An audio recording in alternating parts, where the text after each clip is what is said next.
কেমন আছেন আপনি? আপনার কোনো খোঁজ খবর নেই, দেখা নেই, কথা নেই।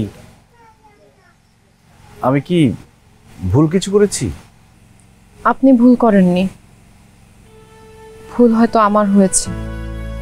আমি জানি না আপনি আমাকে কখনো ক্ষমা করতে পারবেন কিনা, কিন্তু আমি আপনার সঙ্গে এই সম্পর্কটা রাখতে পারবো না।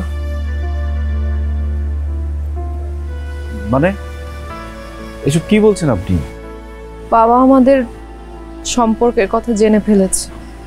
সে কোনোদিনই আমাদেরকে মেনে নেবে না। যে সম্পর্কের কোনো পূর্ণতা নেই, সে সম্পর্ক রেখে কি লাভ?